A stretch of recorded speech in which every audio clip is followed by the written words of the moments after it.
Assalamualaikum Fatwa TV. Waalaikumsalam warahmatullahi wabarakatuh. Ya, silakan Ibu Rosmini. Iya. Assalamualaikum Ustaz. Waalaikumsalam warahmatullahi wabarakatuh.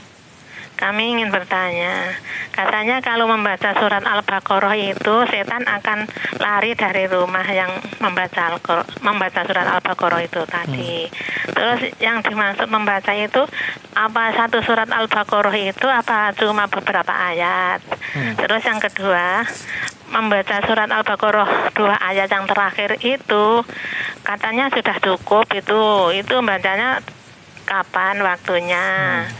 Iya. Ya, terima kasih Bu Rosmini di Pacitan. Ya. Assalamualaikum warahmatullahi wabarakatuh. Waalaikumsalam warahmatullahi wabarakatuh. Ya, silakan Ustaz. Taib.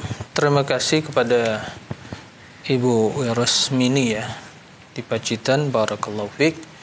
Pertama pertanyaannya, apakah membaca surah Al-Baqarah yang disebutkan dalam hadis wala yastati'uhul batalah, yaitu syaitan tidak akan bisa mendekati. Jadi rumah yang dibaca di dalamnya surah Al-Baqarah itu ya tidak akan dihampiri oleh syaitan. Apakah itu hanya sebagian ayat saja atau keseluruhannya? Ya. Hadis tersebut jelas ya Al-Baqarah.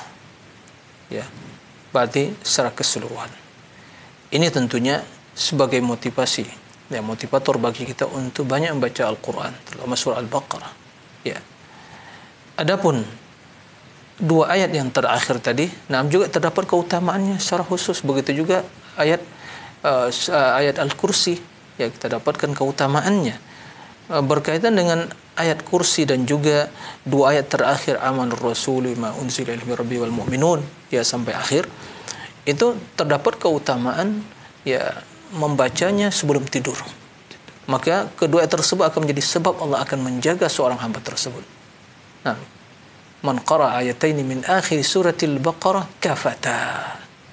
Ya, barang siapa yang membaca 2 ayat surat Al-Baqarah terakhir surat Al-Baqarah itu akan cukup bagi apa? Maksudnya cukup baginya, yaitu cukup baginya sebagai sebab yang Allah dengannya Allah akan menjaga dia dari syaitan, gangguan syaitan dan seterusnya. Jadi 2 ayat tersebut ya memang ada keutamaannya sebelum tidur. Begitu juga ayat surah ayat kursi sebelum tidur juga dibaca. Adapun hadis yang menjelaskan bahwa rumah yang dibacakan surah Al-Baqarah tidak akan dihampiri oleh syaitan, itu membacanya secara keseluruhan. Nah, ini motivasi bagi kita untuk membaca Al-Quran. Nah, taib.